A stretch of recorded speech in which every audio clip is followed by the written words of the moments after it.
స్త్రీలు ఎప్పుడు కూడా మగవాడిపైన ఆధారపడి బ్రతకకూడదు. మీ మీదే మగవాడు ఆధారపడేలా జీవించగలగాలి. అప్పుడే మీకు ఆత్మగౌరవం అనేది పెరుగుతుంది. ఈ ప్రపంచంలో ఏ ఒక్కరూ మిమ్మల్ని వేలెత్తి చూపే ప్రయత్నం చేయరు. ఎందుకంటే ఎవరిపై ఆధారపడి అనవసరమైన మాటలు మాట్లాడాల్సిన అవసరం ఉండదు. లేదంటే అందరూ అనే మాటల వల్ల జీవితంలో ఆత్మగౌరవం కోల్పోయి తనకంటూ ఒక జీవితం ఉండే అనే విషయాన్ని తాను కోల్పోయే పరిస్థితి తప్పకుండా రావచ్చు. స్త్రీ ఎప్పుడు కూడా తాను స్వతంత్రంగా బ్రతకగలను అని నేర్చుకోవాలి. ఎట్టి పరిస్థితుల్లోనూ తనకంటూ ఏ దిక్కు లేదనే స్థితి కలగకూడదు. అన్ని దిక్కులు తానే ధైర్యంగా నిలబడగలగాలి. ఒక స్త్రీ గౌరవం పెరగాలంటే తాను సంపాదించాలి, తాను ఇంటిని చక్కబెట్టాలి, ఇంకా తానే ఇంటి మొదట ఆసరగా నిలబడగలగాలి.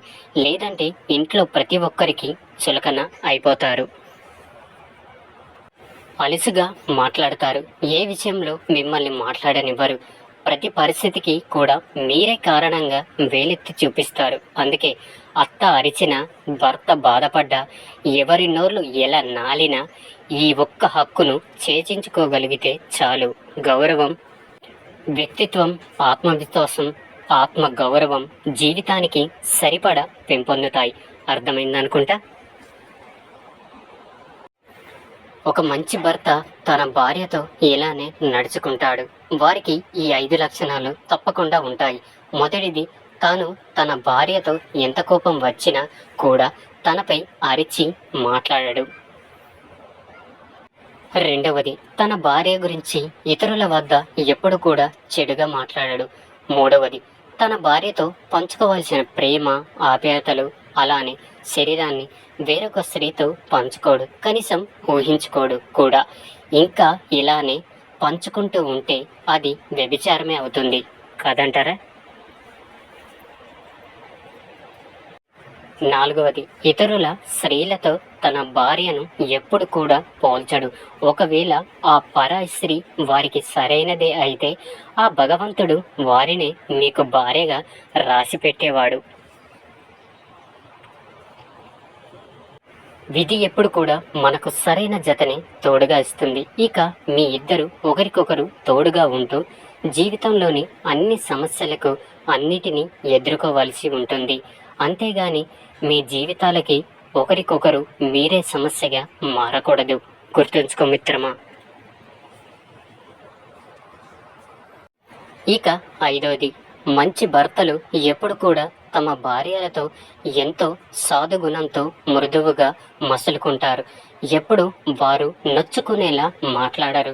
ఎందుకంటే ఆమె తన కోసం తన తల్లిదండ్రులని, అన్నదమ్ముల్ని, అసలు తన జీవితాన్ని వదిలి తన కోసం వచ్చి సేవలు చేస్తుంది అనే విజ్ఞాతతో ఉంటారు. కాబట్టి అర్థమైందనుకుంటా. మీ భార్య మీద పంతాన్ని, అధికారాన్ని కాదు, కాస్త ప్రేమను చూపించండి. అప్పుడు మీ భార్య అడగకుండానే మీ దారిలోకి వచ్చి మీరు కోరుకున్నదల్లా చేస్తుంది. గుర్తుంచుకోండి. ఒక స్త్రీ తన పుట్టింట్లో 20 ఏళ్ళు మాత్రమే గడుపుతుంది, కానీ అత్తింట్లో పూర్తి జీవితాన్నే గడపాలి. అలాంటి ఇల్లు ఆమెకు ఆలయం కాకపోయినా పర్వాలేదు, కానీ కారాగారం మాత్రం కాకూడదు కాదంటారా? ఒకరు మిమ్మల్ని మోసం చేశారంటే వారు మీపై గెలిచారని కాదు. ఎందుకంటే తర్వాత వారు మీ దగ్గరికి ఎప్పటికీ రాలేరు. ఆపదలో మళ్ళీ మీ సహాయాన్ని ఎప్పటికీ పొందలేరు. ఆ వ్యక్తి మిమ్మల్ని కోల్పోతున్నారు, అంతేగాని మీరు వారిని కాదు. మళ్ళీ మీ దగ్గరికి కాకుండా వారంతటా వారే ఒక అడ్డుకట్ట వేసుకుంటున్నారని అర్థం. కాబట్టి చింతించకండి. కొందరితో ఎంతకాలం పరిచయం ఉన్నా వారితో ఏమీ చెప్పుకోలేం. కానీ కొందరితో పరిచయమైన కొంతకాలానికే అన్ని పంచుకుంటాం. అంటే మనసుకు కావాల్సింది మనిషి పరిచయం కాదు, మనసు పరిచయం కాదంటారా? జీవితంలో కొన్ని మార్చుకోవాలి, కొన్ని మర్చిపోవాలి, కొన్ని వద్దనుకోవాలి, కొన్ని వదిలేయాలి. అప్పుడే మనశ్శాంతి దొరుకుతుంది. అర్థమైందనుకుంటా. ఒక మనిషి ఇవ్వాల్సిన సమయంలో విలువ ఇవ్వకపోతే తర్వాత మీరు ఇద్దామనుకున్న వారు తీసుకోవడానికి సిద్ధంగా ఉండరు. ఎందుకంటే ఆత్మాభిమానం అనేది ఒకటి ఉంటుంది కదా. అర్థమైందనుకుంటా.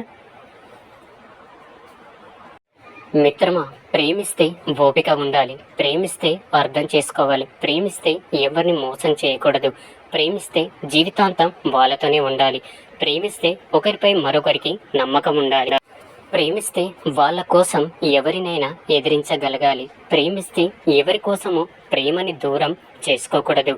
గుర్తుంచుకో మిత్రమా. ఈ కాలంలో నవ్వుకు ఉండే విలువ బాధకు లేదు, డబ్బుకు ఉండే విలువ గుణానికి లేదు, అబద్ధానికి ఉండే విలువ నిజానికి లేదు కాదంటారా?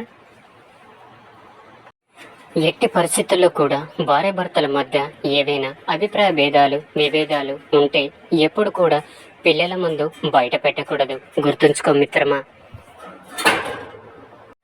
పిల్లల ముందు భార్యను భర్త సమర్థించే తీరాలి, పిల్లల ముందు భర్తను భార్య కూడా సమర్థించే తీరాలి.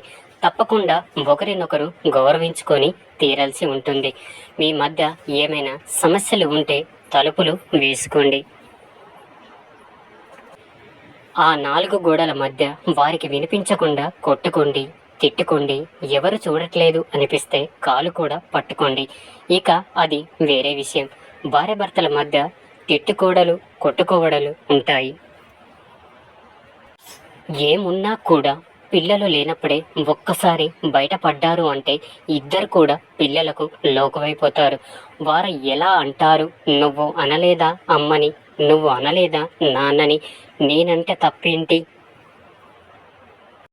ఉన్నదే కదా అన్నాను, నువ్వు అన్నదే కదా నేను అన్నాను అంటూ మిమ్మల్ని లోకువుగా చూస్తారు. తల్లిదండ్రులు ఎప్పుడు కూడా ఎన్ని గొడవలు వచ్చినా కూడా పిల్లల విషయం వచ్చేసరికి మాత్రం ఏకతాటిపై ఉండి అలాంటి మాటలు ఎప్పుడు కూడా మాట్లాడలేదు, మాట్లాడము కూడా. నువ్వు కూడా మాట్లాడకూడదు. మేమిద్దరం ఒక్కటే. నీకు ఏదైనా అయితే నువ్వు బయటికి వెళ్తావు, మేమిద్దరం ఒకటిగా ఇక్కడే ఉంటామని గట్టిగా చెబితే పిల్లలు ఎందుకని దారిలోకి రారు? ఖచ్చితంగా వస్తారు. మీరే ఆలోచించండి. ఇక నిర్ణయం మీదే. మీరు ఇంతకు ముందు ఎప్పుడు ఓడిపోయారో మీకు ఏమైనా గుర్తుందా? మీ వల్ల తప్పు ఎప్పుడు జరిగిందో, మీరు ఎప్పుడు ఇబ్బంది పడ్డారు, మీరు ఎప్పుడు ఓటమిని ఎదుర్కొన్నారు? లేదా ఇక అలా అయితే మీ జీవితంలో అన్నిటికన్నా పెద్ద శిక్షనే కోల్పోయారు. మీరు ఎదుర్కొన్న ఓటమి, మీ పరాజయం, మీ తప్పు, ఇక ఇవే అన్నిటికన్నా గొప్ప శిక్షణను ఇస్తాయి. అలానే సహాయము చేస్తాయి. ఇవే మీకు అన్నీ నేర్పిస్తాయి.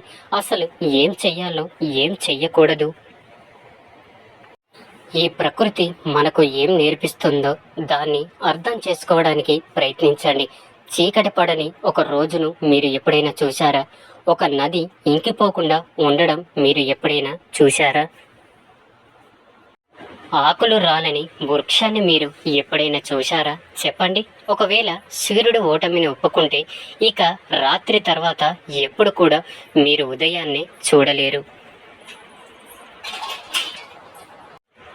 ఇక ఒకవేళ నది ఓటమిని ఒప్పుకుంటే మళ్ళీ వర్షాన్ని కురిపించే సాహసం ఎప్పటికీ చెయ్యాలి అని అనుకోదు.